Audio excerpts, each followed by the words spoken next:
Welcome to this episode of the Smart Leaders Sell podcast. I'm Jessica Lorimer, sales coach and leadership expert, and I am really excited to dig down into today's episode.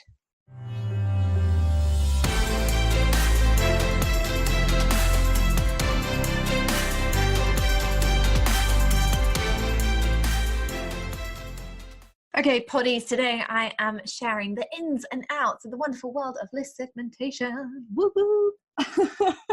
I'm excited about this and also a little bit like, in equal measure. And if you are on my email list, then you'll have probably seen over the last few weeks, we've had some interesting things going on the old email list. If you are not currently on my email list, make sure you go and get yourself on there. If you head over to smartleadersell.com, you can sign up for any one of the freebies, and then you get access to being on the list as well. And you get to know all about the segmentation that is in place and why it's in place and all of the cool things that are going on around it. So at the time of recording this, sat still, country cottage, enjoying it, loving it, fire is on. The joys of batch recording, I've realized, are not only do I get to do all of this in one go and kind of be relatively chilled about it, is that the sound is the same. And I kind of didn't realize this when I figured in my time for batch recording these episodes. I hadn't quite realized that batch recording in front of the fire would mean batch recording in front of the fire. So snapping, crackling, general wintry sounds, even though it's now June, which, if you're outside, I'm going to bank on the fact that the Great British Summertime probably means you're out walking the dog in the cold. It's probably raining anyway, so the fire sounds are quite nice. But if we end up having some kind of amazing summer, you might be listening and thinking, oh my goodness, that fire, like what is going on? Why is Jess deciding that she needs an indoor tan? But there we are. That's what we have to cope with when we're podcasters. And hopefully some of you will also be batch recording your content and feel my particular podcasting pain right now. So let's dive into today's episode and talk about the power of list segmentation. Why should you bother doing it? When should you actually start it? And what are some top tips and learning lessons along the way? So as mentioned, if you are on my email list, you may have seen over the last couple of weeks that we've been doing some crazy cat stuff.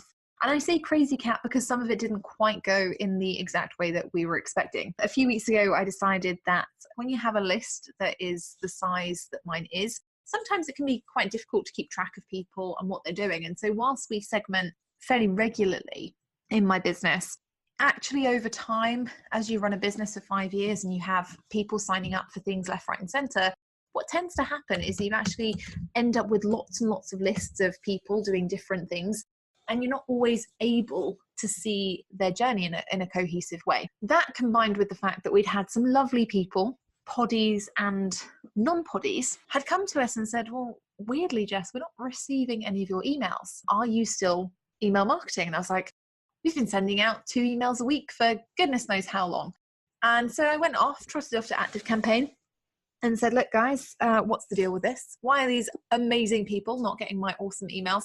And they came back and quoted deliverability at us and said, look, deliverability happens. These are the people who perhaps haven't received anything. Now, usually when this happens, you get 20 people who might have not heard of you in a while. We had 900.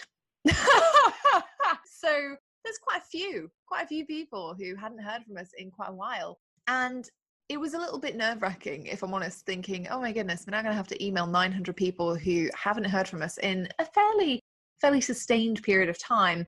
That's not going to be pretty when it comes to unsubscribes. But nevertheless, we did go out and, like I say, if you're on the email list, you'll have seen the email that I sent out a couple of weeks ago now, asking people what they really want from us.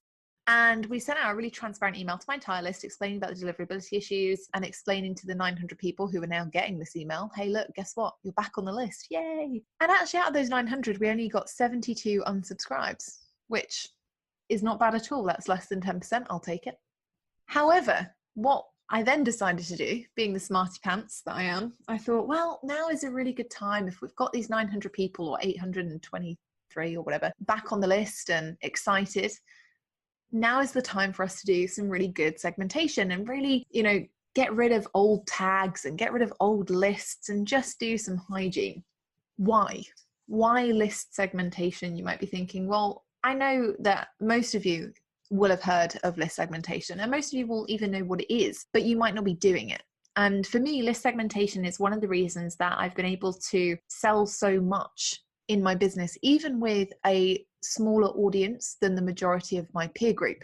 Okay. And I think it's really, really important. So list segmentation at its most basic form is simply understanding what buckets your audience fall into. So what do your audience actually want to learn about? And being able to segment them into those buckets, either by using lists on an email provider or by using tags, which incidentally is totally what I've gone for. Tagging is much more flexible than lists, but hey ho.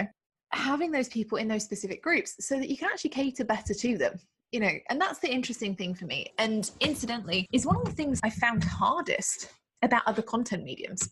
I'm just snuggling into the sofa. I've got this massive leather sofa and this huge dog who is sat next to me, loving life. But it's one of the things I found hardest about other content mediums, because other content mediums, if you're posting on social media, if you are broadcasting YouTube videos, even if you're recording a podcast like this, you can't personalize the experience that everybody has. You can't say, oh yeah, sure, just download the episodes on sales calls, or just download the episodes on learning how to make money as a podcaster. You can't do that. The podcasting platforms have a lot to say about it. And, if you're looking at other mediums, you can't control who's going to see it or hear it or watch it. And so it can be kind of challenging to hit the mark all of the time with your content. And that's the great thing about email marketing and segmenting in general, because when you know what buckets these people are in, you can actually see, well, how many of a certain type of person do I have in my audience? And, if I know that I have this many, or a majority of people who are, let's say, aiming to hit their first 5K months or aiming to hit their first 10K months or whatever, then I know what problems they have, because they will have more, they will have specific problems at each level that they're at. And I can tailor my content better to them so they can get more value, and so I can serve them better. And actually, so that when you are selling, let's be honest, that you sell them the product that actually is going to be right for where they're at right now. And you can do this in any business. It doesn't matter what niche you're in. It doesn't matter if you're a coach, consultant, any service-based business, even product-based businesses can do this. You can say, are you interested in buying gifts for men or for women?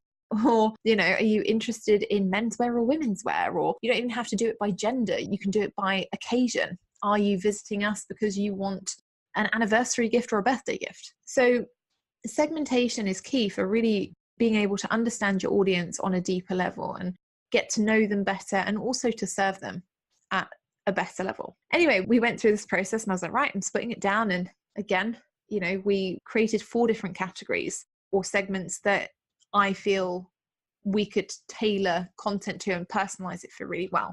So we had the 5K people, so the people who are looking to hit 5K months. We had people who are looking to hit 10K months who are already at 5K months and who are looking to hit 10K. We had people who are interested in learning about funnels and automation. And then we had we're interested in selling to corporate companies bucket. And so we broke this down and I wrote out this email. And I'm going to be honest, I wrote an email and I thought it was pretty good, actually. And we got emails back saying it was pretty good. So thanks to the 19 of you who emailed after being one of the 900 that never got our emails for ages. And then the 12 people who emailed and said, we loved your segmentation email, because I really appreciate that. But we had people who emailed back and said, we really like the email. And they'd gone and they'd clicked on the segment that was right for them. And I'd done it just before, just before the weekend. So it's kind of, Friday email. And then I came back to work and I was like, oh, this is interesting. Those tags that we've used to segment things, well, they're not populating. Why is that? And I went back to my team and we discovered that, human error, link tracking had not been turned on. So top tip, if you're going to be doing any list segmentation, just make sure you turn the link tracking on. Otherwise, you have to do what I did. And embarrassingly go back to everybody that you just sent out an email to and say, I know that you opened this and that you clicked it, but we didn't track that. Sorry. Would you mind clicking again? Which luckily people did, and it's been great. But the interesting thing about going ahead and looking at those list segments is that sometimes the ones that perform the best, the ones that get the most subscribers, are not the ones that you would necessarily expect. So it's a really useful market research exercise. You know, I hear from a lot of people who say, look, Jess, the people in my audience, they don't earn enough to pay me. And I'm like, oh, okay. But when we end up going and doing their list segmentation exercise and we put them into buckets, whether it's a revenue bucket or an audience size bucket or whatever that looks like, they often come back and they go, oh, wow, okay. And actually what they experience is that the people who are most vocal about not being able to pay for their services are not necessarily the majority of people they have in their audience. So don't necessarily do list segmentation and expect, to get the result that you think is immediately obvious. Do your list segmentation and really think about the buckets that you would like people to fall into and include those. Don't just cater to what you hear most often. The minority are usually incredibly vocal, and actually the majority tend not to be. So that's always an interesting one that comes up with list segmentation. The other thing is humans and instructions.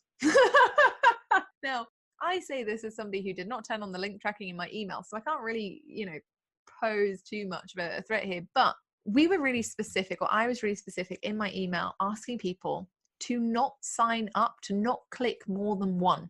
And I was really transparent about it because I believe that we should be transparent about how we're marketing and how we're selling, just so that people know the full picture, right? I'm a sales coach. If I don't tell you that I'm selling to you, or if I don't show you the behind the scenes of how I'm doing that, it's kind of unfair of me. And it's almost manipulative, right? Because, I might be some, I don't know, crazy manipulative psychology geek guru that's just pushing all the buttons and, secretly making people dance like puppets. So I feel like I have an obligation to tell you guys, what I'm doing and why and when. And so it's very transparent. It's like, look, please don't click more than one. Because if you click more than one, you will get more than one email. And that means that, if you click all 4 of the options, you're going to get all 4 of those emails plus a newsletter every week. And nobody wants that much Jess in their life. Some people may do, but the majority of people do not want 5 emails from me a week. Guess what? We look through the tags and we're like, oh, look, here are some people. Here are some familiar faces that are on all 4 lists, or on 3 out of 4 of the lists, or on 2 out of 4 of the lists. And, I get it. I get the whole fear of missing out. Oh my goodness, if I don't sign up to the funnels list, will I ever get to be there? And, the answer was yes. And I'd written that in the email too. I'm like, don't worry, I'll tell you when you're ready.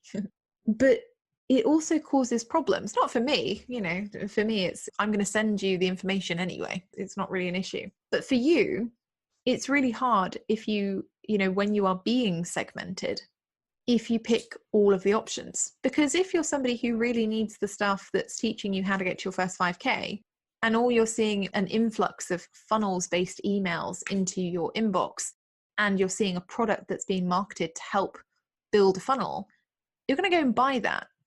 And then you're not necessarily going to get the most value out of it because you're not ready for it yet.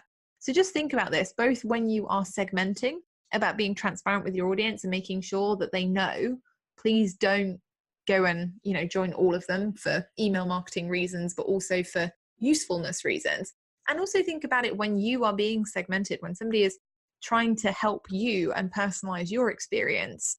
Don't automatically assume that you're going to miss out on loads of goodies just because you're not signed up to every list.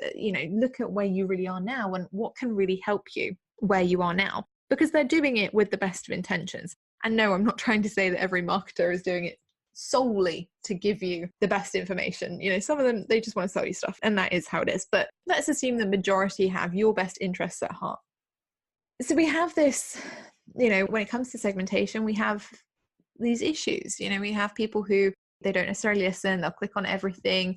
We also have people who realize and recognize that they are signed up to multiple lists under different email addresses. That's been something that our list segmentation exercise has thrown up, is that some people have signed up to my list like 2 or 3 times. And I really appreciate that, but that meant that some people got the emails in triplicate. Those are my super fans. Just throwing it out there. Sandra, my super fan.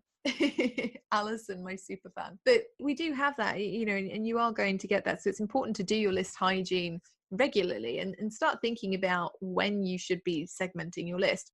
This is an interesting one that came up after I started segmenting my list. One of the questions that came out of my Evolve community of people, our early Evolve adopters, one of the questions that came out there was, Why have you decided to segment your list and why now? And it's a really good question. And I personally feel that everybody should segment their list right from the beginning. I mean, so if you haven't segmented your list yet, or if you don't have an email list yet, absolutely, when you set up your welcome sequence, include an option to segment people so that you know, who do I have the most of? So you can be doing consistent market research, that you can be helping people and personalizing their email experiences and selling the right products to the right people at the right time. But why now for me for list segmentation? Well, like I say, we had 900 people that we hadn't emailed in a while. You know, we segment the list fairly regularly based on behaviors, but it had been a while since we'd done any kind of extensive cleanup. And in all honesty, I wanted to get rid of some people on my list. I wanted to get rid of the inactive people. I wanted, you know, people to unsubscribe who didn't want to learn about sales anymore and stuff like that. I mean, we only lost 72, but still, it's 72. Active campaign are happy. Like, it didn't take me down a level on my subscription, so they're happy. But, you know, why now was because we are, and I know I keep harping on about this, but we are in an economic climate that's changing, you know, that is going to become more competitive and more challenging, because actually when the economic climate shifts, consumers are more savvy about their purchases. They do more research. They really think about what they want to spend their money on. Money is, in some cases, for them hard earned, and so they want to spend it on the very best investment. And so they will take more time making that decision, or they will want to consume regular content before making that decision. And so actually the best way to make sure that somebody's getting the most interesting, relevant content for them is to make sure they are segmented into a list that can help them. You know, that's going to help them make the best decision about what they really want to do and what they want to buy from you, and if they want to buy from you now or not. So it's quite important that you do it early and that you do it to give your customers that best experience. But if you haven't segmented up until this point and you're a little bit concerned about it because you're thinking, well, you know, if I segment my list, people are going to unsubscribe, you're going to get unsubscribed from most emails you send anyway. And you know, when we look at list segmentation, we can often think, oh, well, are we pigeonholing? You know, if I put down these options for people to click, what if they don't pick any? Like, what if they suddenly don't want to be in my list anymore? What if I only get to deliver those things? And that's not the case. Your business, like you, will change and evolve over time. But you want to be segmenting your audience and knowing what they want from you, so that even if you do shift and change, you can look at who's ready to be on that particular part of the journey. So if you look at the segments that I have, for example, we have the 5K segment, we have the 10K segment, we have the funnel segment. The corporate is a little bit of an anomaly, but that's because I get an awful lot of people who want to talk about selling to corporates, who want to understand how to do that. But the other three, they're all very linear. They're a journey. You know, if somebody's not right to be in the 5K a month anymore and they've progressed, they can just go up to the 10K list. If they're making 10K a month and they've been doing it consistently and now they want to look at automated income, they can go into the funnels list. And again, if I decide in a year's time, you know, I'm really bored of teaching funnels or something now, what else could I do with those people? I might do a workshop on, you know, something else that particular audience might have issues with. If they're at the stage where they're building funnels and they're doing a lot of the automation, I could team up with somebody doing Facebook ads and, you know, do a workshop on that. I could look at talking about hiring and delegation and those kinds of things. That just because you segment, it doesn't mean that you are segmented to those things forever. So don't be too worried about that. If you're thinking about segmenting your list and you're worried that it's going to pigeonhole you, actually start thinking about the better experience it's going to give your clients, and the fact that in the future, if you do decide to move forward in a different direction, you're always going to have that consistent market research and know where to go. You know, it's going to be so much easier for you. So when my client asked me that question and said, well, why now? How did you choose to do it? We chose to do it with tagging. You know, we kept it really simple. So like I say, if you're on my list, you'll have seen this. And if you are about to join my list, please do. It's a good place to be. I say that in the most humble way possible, but you'll see it on the welcome sequence as well. Basically what happens, we set up these 4 landing pages and people clicked through and it just tagged them when they clicked a certain link. So it tagged them with a little tag that said newsletter segment 5K, newsletter segment 10K. And then as soon as they clicked those links on the working email, the one where we actually tracked it, they got another email from the new segment just to give them a taster of what kind of information they could expect moving forward on those lists as well. Now, Again, you might be thinking, well, this sounds like a lot of work. And yeah, don't get me wrong, it's a fair bit of work. It will pay off. It really will pay off. I'll be able to provide information to the right people at the right time that will help me sell the right products at the right time. But it equally doesn't mean I'm going to write, 50 emails a week for every single segment. When you're segmenting your list, you don't have to do it like me. You don't have to say, okay, well, if you click this, you're going to get an email a week that's totally relevant to that particular topic. Instead, you might say, segment into the area that is most painful for you right now, or what's your biggest goal over the next 90 days? What's the thing that you really want to work on right now? And actually, you might only send them specific emails, if you have anything on that. And the rest of the time, you might not send them anything. Yeah. So segmentation can be used however you want. The important thing to do when you're looking at doing it well and looking to sell through it is to decide what its purpose is. Are you going to be the person who's segmenting because you want to sell more? And if you are, that's awesome. But think about how you want to segment in that case. Think about, do I want to segment and then be committing to sending those people a newsletter every week? Or do I want to be transparent and tell them, look, I just want to know where you're at. If I have anything that's going to be more relevant to you, I'm going to send it to you, whether it's an offer, whether it's a free resource, whether it's, a particular newsletter that you should see, but another group of my audience shouldn't. You can be really honest about how you want to manage that. Okay. And then you also want to think about, how do you want to do it? Do you want to do it with tagging? Do you want to do it with lists? If you're using something like Infusionsoft, you can do all sorts of crazy things. Way too complicated for me. But, you can do all sorts of different things to make it as easy or as complex as you want to be. You might set up an automation. You might put them through some kind of special offer once they've gone through the segmentation. But the key thing here is that if you want to serve your audience at a higher level, if you want to give them a more personalized experience, if you want to actually make more money from your email marketing, no matter how big or small your list is, segmentation is going to help you do that. It's going to help you provide the most personalized experience for them that they could have with a generic marketing tool. Okay, so if you've been thinking, actually, sometimes my content is hit and miss, sometimes it does really well, sometimes it doesn't, on a social media platform, on a podcast, anything like that, now is the time. It really is the time to get into your list and start segmenting so that you can be personalizing that experience and making it much easier for your clients and much easier for you. Awesome. I am going to go off. I'm going to walk this crazy hound that is sat next to me today. But if you have any questions on this, always feel free to hit me up on Instagram, tag me on social media, and let me know what your key takeaway was, what you're going to be doing about list segmentation. And I'm going to see you on Friday, where we have an awesome guest this Friday. It was such an interesting conversation. I'm going to throw it out there, a little competition for those of you who are into guessing who the guests are. If I give you a couple of hints, may or may not know who it's going to be. So top hints for our Friday guests. And if you do guess it, please go on social media. Please feel free to tag me and ask, did I get it right? Who is it? Is it this person? Because that'll really entertain me. So top tips on our guest on Friday. It is one half of a particularly famous duo. So it's one half of a particularly famous duo. It is the female half of a particularly famous duo.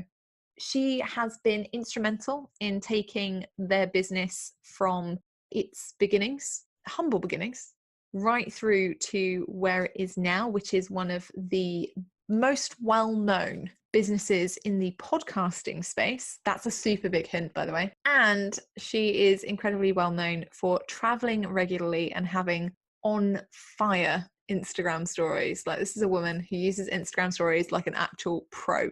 So if you think you know who it is, make sure you hit me up on Instagram. You can tag me and let me know who you think our special guest is on Friday. I will see you then. It's a really interesting conversation. So let me know how you get on.